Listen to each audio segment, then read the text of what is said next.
Hello everyone, good morning to all of you. आज हमने जो नेक्स्ट डिज़ीज़ करनी है, आज हम कैंसर के रिलेटेड करेंगे। बहुत इंपॉर्टेंट डिज़ीज़ है और इसके बारे में जानना आप सबके लिए बहुत ज़रूरी है, क्योंकि आपको पता है one of the deadliest disease इसको कंसीडर किया जाता है। ठीक है, कैंसर की वजह से जो बहुत डेथ रेट है बहुत हाई है, क्योंकि इसका प्रॉपर ट्रीटमेंट नहीं हो सकता, इसका प्रॉपर ट्रीटमेंट अवेलेबल नहीं है। ठीक है, तो ये डेडलीस्ट डिजीज़ इसको कंसीडर किया जाता है, इसी की आज हम डिस्क्रिप्शन करते हैं। ठीक है, अब देखो, जो कैंसर होता है, कैंसर में अनकंट्रोल्ड डिवीज़न हो जाती है हमारी बॉडी के किसी भी बॉडी टिश्यू में, किसी भी बॉडी सेल में अनकंट्रोल्ड डिवीज़न होना शुरू हो जाती है। अनकंट्रोल्ड का मतलब क्या होता है? देखो, नॉर्मली हमारी बॉडी में ना जितने भी सेल्स हैं उनका एक स्पेसिफिक टाइम पीरियड होता है, एक स्पेसिफिक तरीके से वो डिवाइड करते हैं, जब ज़रूरत पड़ती है डिवाइड करते हैं। कुछ सेल ऐसे हैं जो कभी भी डिवाइड नहीं करते, मतलब हमारी पूरी बॉडी की अरेंजमेंट इस तरह से हुई होती है। अगर उस नॉर्मल अरेंजमेंट में कोई भी प्रॉब्लम आ जाए, जैसे मान लो इन सेल्स को इतना ही डिवाइड करना था, ये डिफ्रेंशिएट हो चुके हैं, मतलब इनका जो प्रॉपर काम है वहीं तक इनने डिफ्रेंशिएट खुद को कर लिया है। अगर इनमें कुछ भी प्रॉब्लम आ जाए, कोई भी स्टिमुलस मिल जाए, इनकी डिवीज़न होना शुरू हो जाए इस तरह से अनकंट्रोल्ड वे में। ठीक है, एक्स्ट्रा जो है डिवीज़न होना शुरू हो जाए, इस डिवीज़न को हम क्या बोलेंगे? कैंसर। ये नॉर्मल कंडीशन थी, नॉर्मल से जब ये एक्सेसिव डिवीज़न होना शुरू हो चुकी है, इसको हम क्या बोलते हैं? कैंसर। और हमारे बॉडी के किसी भी सेल में, किसी भी टिश्यू में ये अनकंट्रोल्ड डिवीज़न हो सकती है। ठीक है, अब जब अनकंट्रोल्ड डिवीज़न होती है, उसकी वजह से जो ये मास बनता है, उसको हम क्या बोलते हैं? ट्यूमर। ठीक है, जो मास बन जाता है इसको हम क्या बोलेंगे? ट्यूमर। अब जो ट्यूमर बनता है दो तरह का होता है, एक को हम बेनाइन या नॉन मेलिग्नेंट ट्यूमर बोलते हैं, दूसरे को मेलिग्नेंट ट्यूमर बोलते हैं। अब जो बेनाइन है या नॉन मेलिग्नेंट ट्यूमर है, ये क्या होता है? जहाँ पे बनता है ना, जहाँ पे मतलब ये छोटा सा लंप बन गया वहीं पे रहेगा, यहाँ से आगे पीछे स्प्रेड नहीं होगा, जहाँ बना है वहीं पे रहेगा, अपनी ओरिजिन की साइड तक ही कन्फाइंड रहेगा, पूरी बॉडी में स्प्रेड नहीं होगा, और इसकी वजह से बॉडी में कोई खास डैमेज नहीं होता। इसी को हम क्या बोलते हैं? Non cancerous. मतलब अभी कैंसर की जस्ट पहली स्टेज है, अभी कुछ ना कुछ ट्यूमर बनना शुरू हुआ है। ठीक है, अब यही फॉर्म जो है चेंज हो जाती है किसमें? यही फॉर्म जब चेंज हो जाएगी किसमें? मेलिग्नेंट में। तो ये जो एक जगह पे कन्फाइंड था, अब ये पूरी बॉडी में स्प्रेड होना शुरू हो चुका है। ठीक है, बॉडी के अदर पार्ट्स में ये स्प्रेड होना शुरू हो जाएगा, और जब ये स्प्रेड होना स्टार्ट हो जाएगा तब ये हमारे लिए हार्मफुल बनता है। क्योंकि अगर हमारी बॉडी फ्लूइड के थ्रू स्प्रेड होना शुरू हो जाए, मतलब हमारा बॉडी फ्लूइड क्या है? ब्लड है और लिम्फ है, उसके थ्रू अगर स्प्रेड होना शुरू हो जाए तो इसको हम कंट्रोल नहीं कर सकते, ये हार्मफुल बन जाता है। और स्प्रेडिंग, हमारे बॉडी फ्लूइड के थ्रू स्प्रेडिंग जो होती है, उस प्रोसेस को हम क्या बोलते हैं? मेटास्टेसिस। ठीक है, उसको हम क्या बोलेंगे? Metastasis. Spreading of cancer to whole body through body fluid. और बॉडी फ्लूइड में आपको पता है ना, हमारे पास क्या बॉडी फ्लूइड होते हैं? हमारा ब्लड एंड हमारा लिम्फ। ठीक है, तो ये थे हमारे पास दो तरह के ट्यूमर, बेनाइन एंड मेलिग्नेंट, जिसको एक को हम नॉन कैंसरस बोलते हैं, दूसरा हमारे पास क्या है? कैंसरस है। उसके बाद हम डिस्क्राइब करते हैं टाइप्स ऑफ कैंसर। हमारे पास जो हैं 3 टाइप्स हैं मेन कैंसर की: कार्सिनोमास, सार्कोमास और ल्यूकेमिया। कार्सिनोमास जो हैं ये एपिथेलियल टिश्यू को या एपिथेलियल सेल्स को क्या करेंगे? कैंसर काज करवाएंगे। ऐसे ऑर्गन जो एपिथेलियम से डिराइव, एपिथेलियल सेल से डिराइव हुए, उनको ये कैंसर काज कराएंगे। ठीक है, जैसे कि स्किन कैंसर हो गया, सर्विक्स कैंसर हो गया, ब्रेस्ट कैंसर हो गया। ठीक है, ब्रेन कैंसर है हमारे पास, और लंग कैंसर है, ये पर्टिकुलरली कार्सिनोमास में आते हैं। सार्कोमास में मीजोडर्मल कैंसर, जो मीजोडर्म से डिराइव हुए हैं, जैसे कि बोन कैंसर आ गया, या एडिपोज टिश्यू का जो कैंसर है उसको हम बोलते हैं सार्कोमास। और ल्यूकेमिया पर्टिकुलरली बोलते हैं ब्लड कैंसर को। सिर्फ किसको? Blood cancer. और ब्लड कैंसर में भी आपको पता है ना, ब्लड के कंपोनेंट्स क्या होते हैं? आरबीसीज होते हैं, ठीक है, डब्ल्यूबीसीज होते हैं, देन उसके बाद प्लेटलेट होते हैं। तो ये जो कैंसर है ये किस में आता है? पर्टिकुलरली हमारे पास आता है डब्ल्यूबीसीज। डब्ल्यूबीसीज का जो नंबर है वो नॉर्मल से अगर रेज कर जाता है तो वो इंडिकेट करता है कैंसर। ठीक है, लेकिन आप बच्चों को ना कन्फ्यूज़न हो जाती है, क्योंकि इस स्टेज पे, जिस स्टेज पे आप हो, आप अगर नॉर्मली किसी वजह से कोई एलर्जी हो गई है, इन्फेक्शन हो गई है, तो आप ब्लड टेस्ट करवाओगे तो वहाँ पे आपको डब्ल्यूबीसीज का नंबर रेज दिखेगा। उस टेस्ट में जो रिपोर्ट आएगी उसमें डब्ल्यूबीसीज का नंबर रेज दिखता है। अब वो नंबर रेज क्यों होता है? देखो, हमारी बॉडी में ना डिफेंस मैकेनिज्म का ही काम करते हैं डब्ल्यूबीसीज। आपको पता है आरबीसीज जो है वो ऑक्सीजन सप्लाई करता है, डब्ल्यूबीसीज डिफेंस का काम करते हैं। डिफेंस का मतलब क्या हो गया? वो पूरी बॉडी को प्रोटेक्ट करने की कोशिश करते हैं। जब भी कोई फॉरेन पार्टिकल एंटर होता है हमारी बॉडी में, तो WBCs का पहला काम ये होता है उसको प्रोटेक्ट करना, बॉडी को प्रोटेक्ट करना, फॉरेन पार्टिकल को किल करना, ठीक है। तो उसकी किलिंग के लिए नॉर्मली नेचुरली नंबर जो है WBCs का इंक्रीज़ हो जाता है। तो मतलब ये हुआ कि जब नॉर्मल एलर्जिक कंडीशन, किसी को किसी चीज़ से एलर्जी हो गई या इन्फेक्शन हो गई, उस कंडीशन में WBCs जो हैं वो रेज़ हो जाते हैं, ठीक है। तो अगर आपको किसी टेस्ट में अगर आपको ऐसा फील होता है कि WBCs रेज़ हो रहे हैं, that doesn't indicate cancer, that is just indication of allergic condition. क्योंकि एक बार एक बच्चे ने मुझे पूछा था कि मेरा WBCs का नंबर रेज़ हो चुका है, तो क्या ये कैंसर की ही सिम्टम इनको कंसीडर करेंगे। तो इसलिए आप बच्चों के माइंड में ये कन्फ्यूज़न होती है, उसको हम कैंसर का सिम्टम नहीं इंडिकेट करते, क्योंकि वो नॉर्मल एलर्जी कंडीशन में इंक्रीज़ हो जाता है, ठीक है। देन उसके बाद हम बात करते हैं कैंसर के कुछ एक करेक्टरिस्टिक फीचर्स की, जो पर्टिकुलरली स्पेशल करेक्टर्स होते हैं। कैंसर जो है, कैंसर सेल जो है माइटोटिक डिवीजन शो करते हैं। डिवीजन तो आपको पता है ना, दो तरह की होती हैं, एक माइटोटिक है, एक म्योटिक, ठीक है। म्योसिस शो नहीं करते, ये कौन सी, माइटोटिक मतलब माइटोसिस शो करेंगे। रेट ऑफ डिवीजन जो है नॉर्मल सेल के कंपैरिजन हाई होगा, ठीक है। और नॉर्मल फीडबैक लूज कर जाएंगे। देखो जैसे कि ना ये हमारे पास बेसमेंट मेम्ब्रेन होती है, आपने एपिथेलियल टिश्यू करा होगा 11th में, बेसमेंट मेम्ब्रेन के साथ इस तरह से सेल्स जो हैं अटैच होते हैं, और जहाँ से अटैच है ना, ये क्या करता है, फीडबैक कंट्रोल करता है, इन सेल्स को ना कंट्रोल करके रखता है, इन सेल्स की ग्रोथ को कंट्रोल करता है, ठीक है। तो मतलब एक्सेसिव ग्रोथ नहीं होने देता, लिमिटेड ग्रोथ को मेंटेन करके रखता है। तो जब कैंसर होना शुरू हो जाता है, यहाँ नंबर इंक्रीज होना शुरू हो जाता है, तो ये जो फीडबैक कंट्रोल है ना यहाँ से बेसमेंट मेम्ब्रेन का, ये जो है लॉस होना शुरू हो जाता है। जब ये लॉस हो जाएगा, देन एक्सेसिव ग्रोथ होना शुरू हो जाएगी, ठीक है। नॉर्मल से एक्सेस में ग्रोथ होना शुरू हो जाएगी सेल्स की, और सर्वाइवल कैपेसिटी इनकी नॉर्मल सेल से कम है, ठीक है, सर्वाइव नहीं ज़्यादा करते। उसके बाद ये एक एंजियोजेनिक फैक्टर्स प्रोड्यूस करते हैं। एंजियोजेनिक फैक्टर पर्टिकुलरली क्या करता है, ब्लड वेसल्स को स्टिमुलेट, ब्लड वेसल्स की फॉर्मेशन को स्टिमुलेट करता है, ताकि ज़्यादा से ज़्यादा ब्लड वेसल्स बने और ज़्यादा से ज़्यादा ऑक्सीजन सप्लाई हो, जो डिवाइडिंग सेल्स हैं। उसके बाद जो कैंसरस सेल हैं डिफ्रेंशिएशन शो नहीं करते। अब डिफ्रेंशिएशन का मतलब पता है ना, जैसे कोई पर्टिकुलर सेल है, हम एक एग्जाम्पल पे लेते हैं, एक हमारे पास सेल है, इसने डिवाइड किया, टिश्यू बनाया, ठीक है, सॉरी,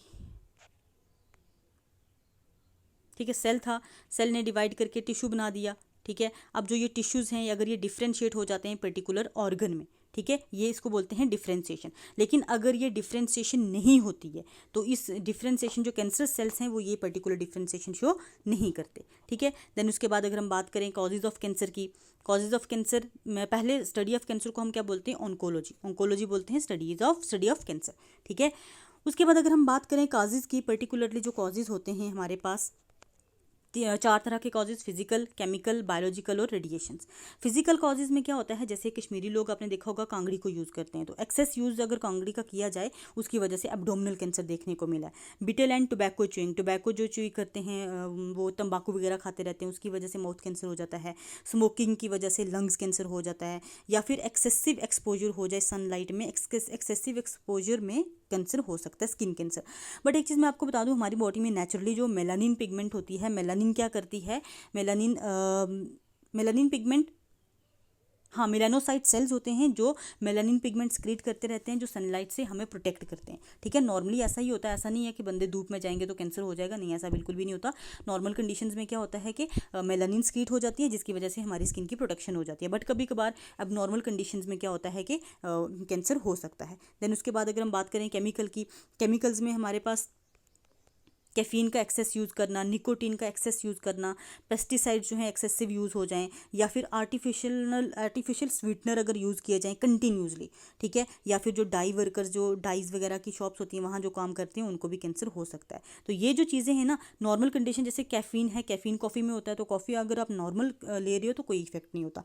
एक्सेस में कोई भी चीज़ जब भी एक्सेस में यूज़ की जाती है, उसकी वजह से हमारी बॉडी में प्रॉब्लम्स आती हैं, ठीक है। देन उसके बाद रेडिएशंस की बात करें, एक्सरेज को कंटिन्यूस एक्सपोजर मिले हमें, कॉस्मिक रेज का, अल्ट्रावायलेट रेज का एक्सपोजर अगर कंटिन्यू मिले, तो हमारी बॉडी में अलग अलग तरह के कैंसर डेवलप हो सकते हैं। जैसे आपने देखा होगा अल्ट्रावायलेट रेज जो हैं स्किन कैंसर करवाती हैं, ठीक है। और हमारी एटमॉस्फेयर में ओजोन लेयर है जो अल्ट्रावायलेट रेज को एब्जॉर्ब करती है, नहीं आने देती है अर्थ तक, तो जिसकी वजह से हमें स्किन कैंसर नहीं होता, ठीक है। उसके बाद है हमारे पास बायोलॉजिकल फैक्टर्स या बायोलॉजिकल कॉजेज। इसमें कुछ एक वायरसेस हैं, पैरासाइट्स हैं और एक्सेसिव सिक्रेशन ऑफ हार्मोन्स। मतलब कोई पर्टिकुलर वायरस अगर हमारे किसी पर्टिकुलर ऑर्गन में चला जाता है, वहाँ अनकंट्रोल्ड डिवीजन करवा देता है, तो वो कैंसर बन सकता है। पैरासाइट का भी वही इशू है, अगर हमारी इंटेस्टाइन में जैसे टेप वर्म है वो एक्यूमुलेट हो गया, टेप वर्म वहीं पे एक्सेसिव ग्रोथ करवा रहा है, या टेप वर्म की डेथ हो रही है तो वहीं पे वो एक्यूमुलेट हो रहा है, उस एक्यूमुलेशन से ट्यूमर डेवलप हो रहा है, ठीक है। तो वो ट्यूमर लीड कर सकता है हमारे कैंसर में, ठीक है। तो पैरासाइट भी डेवलप करा सकते हैं। या फिर एक्सेसिव सिक्रेशन, आपको पता है हमारी बॉडी में जो भी हार्मोन्स हैं उनकी एक नॉर्मल रिक्वायरमेंट होती है, ना ही वो ज़्यादा ना कम चाहिए होते हैं, ठीक है। अगर वो किसी भी वजह से ज़्यादा हो जाएं या कम हो जाएं, वो प्रॉब्लम क्रिएट करते हैं, ठीक है। तो अगर एक्सेसिव, यहाँ पे कम की बात नहीं, कम स्क्रीट होने से प्रॉब्लम होती है, कैंसर नहीं होता। कैंसर कब होगा? जब एक्सेसिव स्क्रीट किया जाएगा, तब क्या होगा? कैंसर हो जाएगा, ठीक है। देन उसके बाद डायग्नोसिस, हम कैसे कैंसर को डायग्नोज करेंगे, कैसे हमें पता चलेगा कि पर्टिकुलरली किस बॉडी पार्ट में कैंसर है। बोन मैरो बायोप्सी की जाती है। अब बायोप्सी क्या होता है, देखो अगर बोन मैरो बायोप्सी कर रहे हैं, हमारी बोन्स में से एक जो फ्लूइड, बोन मैरो आपको पता है ना क्या होता है, बोन मैरो में हमारे ब्लड सेल्स की फॉर्मेशन होती है। तो वो हम पर्टिकुलर छोटा सारा पार्ट लेंगे, उसको बिल्कुल पतली स्लाइसिस में, सेक्शंस में कट करेंगे, स्टेनिंग शो करेंगे, स्टेनिंग के बाद उसको माइक्रोस्कोप के अंदर ऑब्जर्व करेंगे, और इससे हमें पता चलेगा कि बोन मैरो में कुछ प्रॉब्लम है या नहीं, मतलब ब्लड सेल्स जो हैं नॉर्मल हैं या उनमें कुछ अब नॉर्मलिटीज़ आ चुकी हैं। अब नॉर्मल काउंट हम WBC का इसी के थ्रू क्या करते हैं, डायग्नोज करते हैं। उसके बाद एंडोस्कोपी की जाती है। एंडोस्कोपी तो आपको पता है, जैसे हम स्टमक की करते हैं, स्टमक में कोई भी प्रॉब्लम हो तो एंडोस्कोपी की जाती है। एंडोस्कोपी का प्रोसीजर पता है, एक वायर के साथ छोटा सा कैमरा इंसर्ट किया जाता है माउथ से, ठीक है, पूरा स्टोमिक में जाता है, और वो फिर पूरा उसको कंप्यूटर स्क्रीन पे देखा जाता है कि कोई प्रॉब्लम है या नहीं। तो उसके अकॉर्डिंगली हम एंडोस्कोपी से भी कैंसर डायग्नोज कर सकते हैं। एक हमारे पास पैप्स टेस्ट होता है, इसको हम पर्टिकुलरली करते हैं जेनाइटल ट्रैक्ट, रिप्रोडक्टिव ट्रैक्ट को में अगर कोई कैंसर है उसको डायग्नोज करने के लिए। जैसे सर्विक्स कैंसर, सर्विक्स पता है ना, फीमेल रिप्रोडक्टिव पार्ट है, सर्विक्स कैंसर डायग्नोज करते हैं किससे? पैप्स टेस्ट से। उसके बाद रेडियोग्राफी में एक्सरेज यूज़ की जाती हैं, CT कंप्यूटेड टोमो ऑर्गन्स, या MRI मैग्नेटिक रेजोनेंस वाला यूज़ किया जाता है। इन पर्टिकुलर रेज को हम यूज़ करते हैं इंटरनल ऑर्गन में, अगर कोई कैंसर है उसको डायग्नोज करने के लिए, हमारी बॉडी के इंटरनल ऑर्गन में कैंसर है उसको डायग्नोज करने के लिए रेज यूज़ की जाएंगी। देन मैमोग्राफी, मेमरी ग्लैंड में, मतलब पर्टिकुलरली ब्रेस्ट कैंसर के लिए यूज़ किया जाता है। एमिस टेस्ट जो है, एमिस टेस्ट यूज़ किया जाता है अगर किसी बंदे को कोई कार्सिनोजेनिक डिजीज़ है, ठीक है, कोई भी ऐसी डिजीज़ जो कैंसर लीड कर सकती है, उसको डायग्नोज किया जाता है एमिस टेस्ट से। उसके बाद सिम्टम की बात करें, परसिस्टेंट स्मोकिंग, मतलब किसी बंदे को, कोई ऐसा स्मोकर है जिसको कंटिन्यूसली कफ हो रही है, ठीक है। उसके बाद बोल हैबिट में चेंजेस आ रही हैं, मतलब जब डाइजेस्टिव ट्रैक में, इन शॉर्ट डाइजेस्टिव ट्रैक में अगर कुछ प्रॉब्लम आ रही है, खाने डाइजेशन नहीं हो रही, जो स्टूल है वो प्रॉपर तरीके से रिलीज़ नहीं हो रहा, स्टूल में चेंजेस आ रही हैं, कभी वाटरी हो रहा है, कभी सॉलिड हो रहा है, कभी कंस्टिपेशन हो रही है, कभी लूज मोशन हो रहे हैं, तो ये सारे चेंजेस आ जाएँ। या फिर अगर कोई हमारी बॉडी पे वाट या मोल, मतलब जो तिल होते हैं ना, उस तिल में अगर कुछ चेंजेस आ जाएँ, नॉर्मल हमें पता है तिल जितना होता है उतना ही रहता है, अगर वो किसी वजह से बड़ा होना शुरू हो जाए, ठीक है, उसमें चेंजेस आना शुरू हो जाए, रेडनेस होना शुरू हो जाए, तो वो हम कैंसर की हमें वो सिम्टम दिख सकता है। या फिर लंप या hard area, breast soft area होता है, मसल का बना होता है, वहाँ पे अगर कोई भी हार्ड पार्ट डेवलप होना शुरू हो जाए, कुछ मतलब सख्त वाला चीज़ डेवलप होना शुरू हो जाए, वो ब्रेस्ट कैंसर इंडिकेट कर सकती है। लॉस ऑफ एपेटाइट, बिल्कुल भूख वगैरह ना लगना, थोड़ा थोड़ा फीवर लगा रहे, लो ग्रेड फीवर, मतलब जो ऐसे नॉर्मल बंदे को लगे कि हाँ मैं ठीक हूँ, लेकिन सुबह शाम उसको थोड़ा थोड़ा बुखार लगा रहे। Loss of weight, excessive loss of weight हो जाए। अच्छा, कोई ऐसा अल्सर हमारी बॉडी पे बना हो, ऐसा फोड़ा बना हो जिसका इलाज ना हो, ठीक है। और वजाइना से कंटिन्यू ब्लीडिंग होती रहे, एक्सेप्ट पीरियड्स, मतलब अगर मेंस्ट्रुअल साइकिल चल रही है उसमें ब्लीडिंग होगी, वो नॉर्मल है, लेकिन मेंस्ट्रुअल साइकिल को छोड़ के अगर ब्लीडिंग हो रही है तो वो भी एक रिप्रोडक्टिव ट्रैक्ट का कैंसर इंडिकेट कर सकता है, ठीक है। माउथ से ब्लीडिंग होना, स्किन से ब्लीडिंग होना, ये सारे इंडिकेट करते हैं कैंसर, ठीक है। अब उसके बाद लास्ट पे हमारे पास आता है ट्रीटमेंट। तो कैंसर की ट्रीटमेंट के लिए 4 चीज़ें यूज़ की जाती हैं, 4 तरीके यूज़ किए जाते हैं। या तो सर्जरी की जाती है, या रेडियोथेरेपी यूज़ की जाती है, कीमोथेरेपी यूज़ की जाती है, या इम्यूनोथेरेपी यूज़ की जाती है, ठीक है। अगर हम बात करें सर्जरी में तो क्या होता है कि पूरा जिस पर्टिकुलर बॉडी पार्ट में कैंसर है उसको रिमूव किया जाता है, पूरा कट करके रिमूव कर दिया जाता है। ब्रेस्ट कैंसर में ब्रेस्ट को रिमूव किया जाता है। अगर कहीं हाथ पाँव पे या टांग में कुछ कैंसर होता है, आपने देखा होगा पूरी बाजू काट देते हैं, हाथ काट देते हैं, ठीक है, पूरा रिमूव करना, इसके अलावा और कोई इलाज नहीं।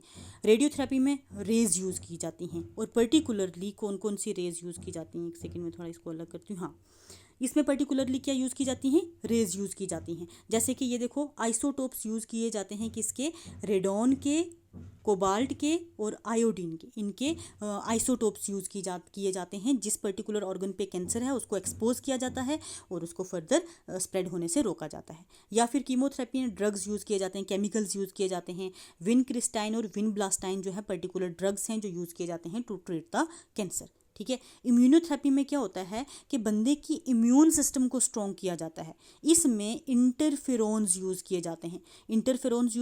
इंटरफेरोन्स क्या होते हैं, बायोलॉजिकल मॉडिफाइड्स होते हैं, जो क्या करते हैं, बॉडी में इम्यून सिस्टम को मॉडिफाई करते हैं, इम्यून सिस्टम को चेंज करने की कोशिश करते हैं ताकि कैंसर को रोका जाए, ठीक है। तो ये कुछ एक हमारे पास ट्रीटमेंट्स हैं, ठीक है। लेकिन इनके अकॉर्डिंगली भी, इनके हिसाब से भी ट्रीट पूरा नहीं होता, तभी जो है कैंसर एक क्या है, डेडलीस्ट डिजीज़ है, ठीक है। तो ये था आज हमारे पास कैंसर, मोस्ट इंपॉर्टेंट डिजीज़ है, इसको ध्यान से कर लेना। कल हम करेंगे AIDS. Thank you so much.